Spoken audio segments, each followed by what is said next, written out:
In our village, there was an ancient pond that everyone spoke about in hushed voices. It wasn't just a body of water, it was a mystery wrapped in fear, whispered about from generation to generation. The pond had been dug more than 100 years ago. Old people in the village used to say that even at the time of its digging, strange things began to happen. The workers who first carved it out of the land often complained that their tools went missing, or that they heard splashes in the water long before it was filled. Some even swore they saw shadows moving across the surface at night, when not a drop of water had yet been poured into it. Once the pond was finally filled, it looked so beautiful that people thought it was a blessing. From the bank, if you peered down into the water, you would see hundreds of fish shimmering beneath the surface, silver scales flashing like scattered jewels, darting in and out of the murky green. It seemed like the pond was alive, overflowing with life. But the beauty was a lie.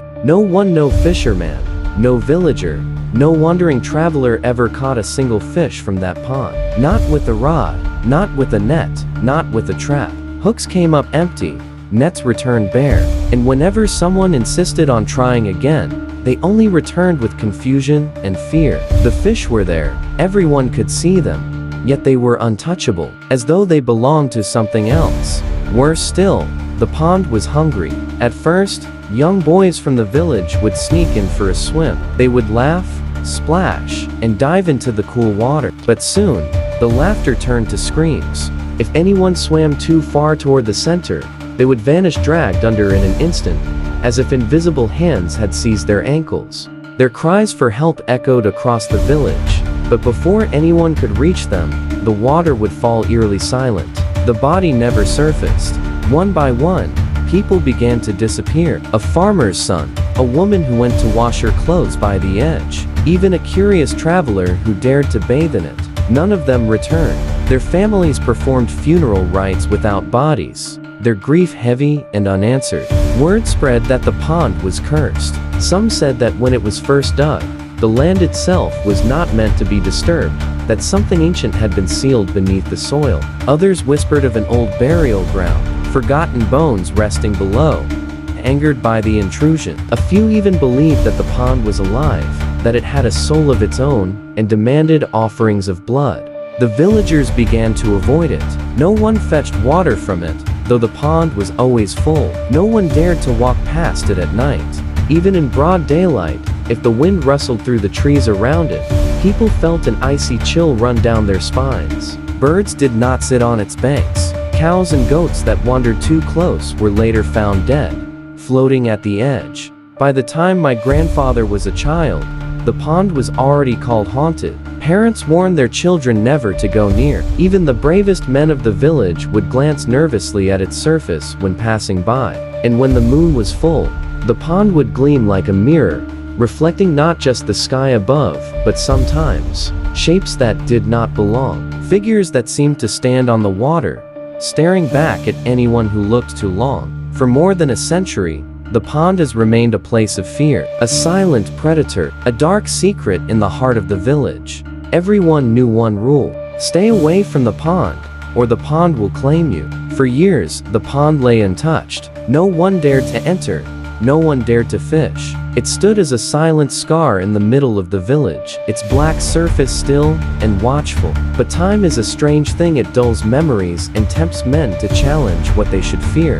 The pond had passed into the hands of a new owner. He had inherited the land through his ancestors, and unlike the older villagers, he did not believe in curses or spirits. To him, the stories of drownings and ghosts were nothing but tales to keep children away. He was a man of prophet, and to him, the pond was wasted land. One summer afternoon, a group of fishermen arrived in the village. They were not locals, but a traveling team, men who prided themselves on catching fish from the most difficult waters. They had heard of the strange pond where no one could catch a single fish, and to them, it was a challenge. They approached the owner and made their offer. "We will catch the fish of your pond," their leader said, his voice filled with arrogance. "But we take 80% of what we catch. The rest is yours." The owner hesitated. He remembered the warnings of the elders, the stories of men who drowned, the whispers of things unseen. But greed is a powerful poison. After all, he thought, What do I lose? No one has caught a single fish in 100 years. If they succeed, I gain. If they fail, it changes nothing." So he agreed. The very next morning, before sunrise, the fishermen began their work. The villagers gathered at a distance, too frightened to come close, but curious to see if the outsiders would succeed. The fishermen set their nets, casting them wide across the pond. The nets sank deep, and the men waited, confident. But when they pulled them back empty, again, they tried, this time with greater effort, their hands rough and determined. Still nothing. Hour after hour, they repeated the process. Nets spread, nets pulled, again and again. Each time, the water rippled with shadows, as though fish were darting beneath the surface, but when the nets rose, there was nothing inside. The villagers began to murmur among themselves. "See, even they cannot do it. The pond will not give. It belongs to something else." The fishermen grew restless. Sweat dripped from their foreheads, their muscles ached. Their leader scowled at the water as if it had mocked him. "We will drain it," he finally said, his voice sharp. "If the fish will not come to us, we will take away the water that hides them." The villagers gasped. To drain the pond seemed like blasphemy, as though tampering with something sacred and forbidden. Old men shook their heads in fear, warning them not to anger what lay within. But the fishermen only laughed. They had drained ponds before, rivers even, and they feared no superstition. That night, heavy machines were brought in, motors and pumps that growled like beasts as they began to suck the water out. The villagers stood at a distance, watching with wide, fearful eyes. The machines roared through the darkness, and the pond gurgled as water was pulled away. By morning, the fishermen expected the pond to be nearly dry, but when the sun rose, the waterline had lowered only slightly. It was as if the pond had no end, as if it was being fed from somewhere deep underground. Still, they did not stop. Another day passed, and still the water remained.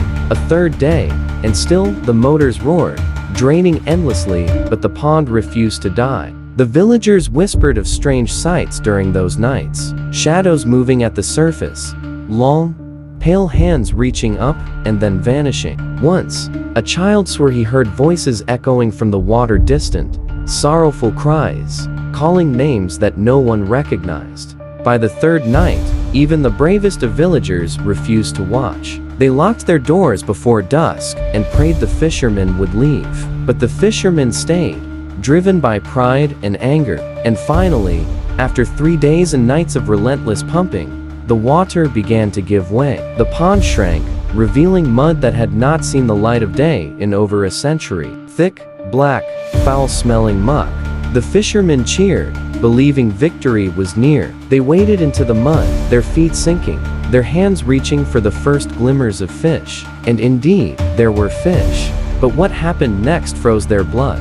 The fourth morning was unlike any other. The air around the pond was heavy, unnaturally still, as though the entire village was holding its breath. The motors had roared all night, and finally, the water had receded enough to expose the bottom. The pond, once deep and mysterious, was now nothing but a wide basin of black, sucking mud. The fishermen celebrated. Their laughter echoed across the silent village. To them, it was proof that no curse existed, only superstition. They believed they had conquered what no villager had dared to challenge. But the villagers kept their distance. None of them came close to the banks. They watched from far away, clutching one another's hands, whispering prayers under their breath. Their eyes were fixed on the mud, waiting. Fear told them that something was not right. The fishermen waded into the muck, their boots sinking deep, their legs struggling with every step. The mud was cold, colder than it should have been, and each step gave the sensation of walking on something that shifted, almost as though the earth itself was breathing beneath them. "Look," one of them shouted, pointing to the waterlogged ground. Slippery bodies wriggled just beneath the surface of the mud. Fish, dozens of them, their scales flashing in the dim morning light. For the first time, the curse seemed broken. Greed overtook fear. The men lunged forward, grabbing the fish with their bare hands, stuffing them into buckets and baskets. Their laughter grew louder, their spirits triumphant. Finally, they had done what no man before them could. But then, It began. The first man reached into his bucket to show off his catch. "Look at this beauty," he cried. But as the others turned their eyes to it, the fish twitched in his hand. Its body rippled unnaturally, scales melting away as though the flesh itself were rotting. In seconds, the shimmering silver turned black, the tail split, the fins shriveled, and with a hiss that cut through the silence, the fish transformed into a coiling snake.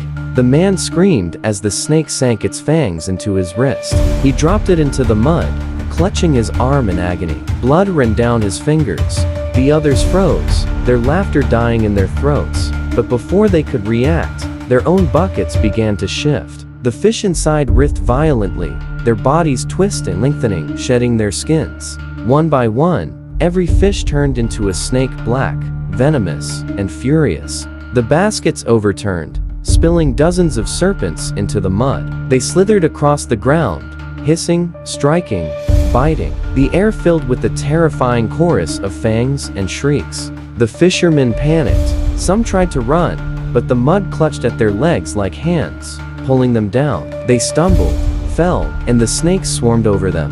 Fangs sank into flesh, venom coursed through veins. Screams of pain tore through the air. The villagers at a distance began to shout, telling them to get out, to run, but their voices sounded weak against the chaos. They could only watch in horror. The leader of the fishermen, his pride now broken, swung his net wildly at the serpents.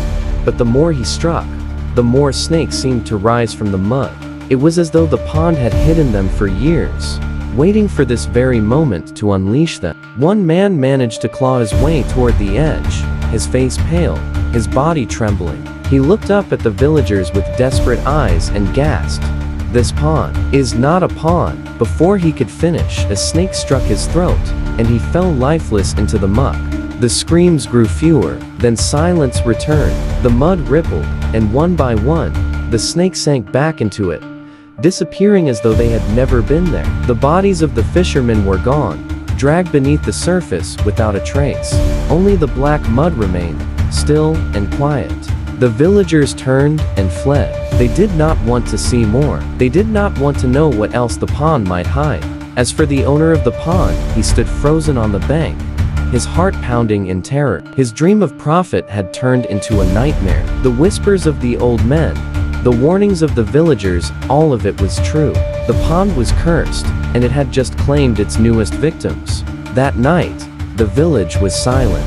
No dogs barked, no crickets sang. Everyone waited in dread, knowing this was not the end, for the pond had tasted blood again, and it would not rest. 2 days passed after the fishermen vanished into the mud. The pond lay silent. Its bottom remained half empty, only a thin layer of foul, black sludge glistening under the sun. No snakes slithered, no fish swam. The motors sat quiet, broken from overuse, their engines burned out.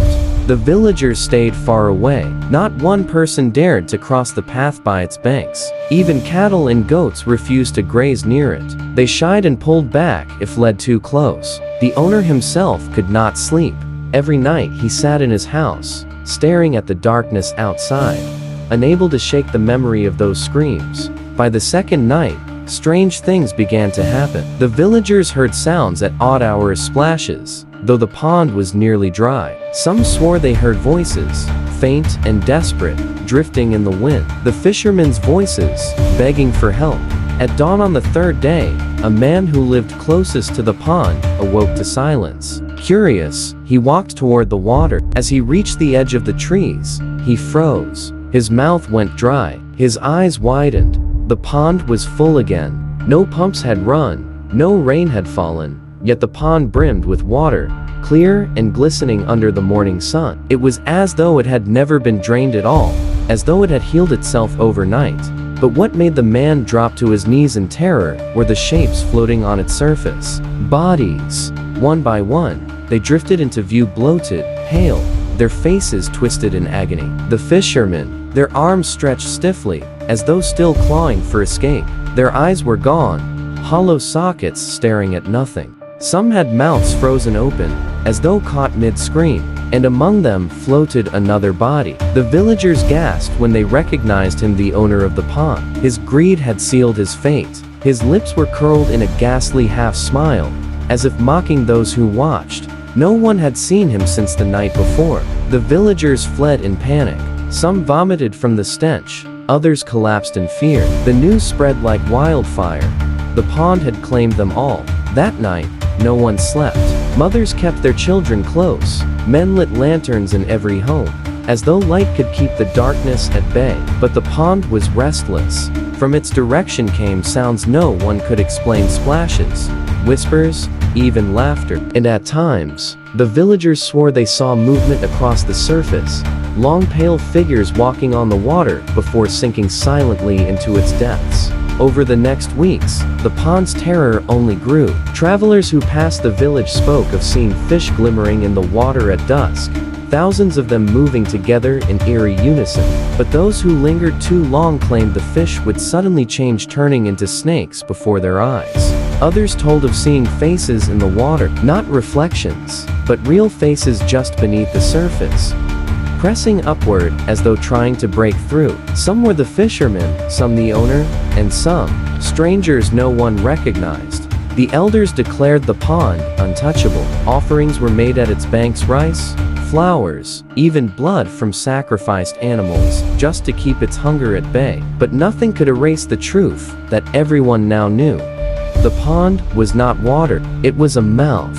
A living mouth that had been open for more than a century, waiting, feeding. From that day onward, no villager dared to go near. The path was abandoned, the trees grew thick around it, and the pond disappeared into shadow. It became a forbidden place, a wound in the heart of the village that no one could close. Generations later, the story still lives. Parents warn their children, do not wander too far, do not play near the old pond. Because even today, on moonlit nights, villagers whisper that the water shines brighter than it should. And sometimes, if you look too long into it, you will see a pale hand reaching up from below. And if you are not careful, the pond will take you too. Did you enjoy the story? Let us know in the comments. And if you liked it, don't forget to like, share, and subscribe to The Horror Dream. Want more stories like this? Subscribe to The Horror Dream, and we'll bring you more darkness, just for you. If you enjoy a little chill down your spine, stick around, like, share, and hit that subscribe button, right here on The Horror Dream. Your support keeps us going, so stay with us. Subscribe to The Horror Dream for more spine-tingling tales.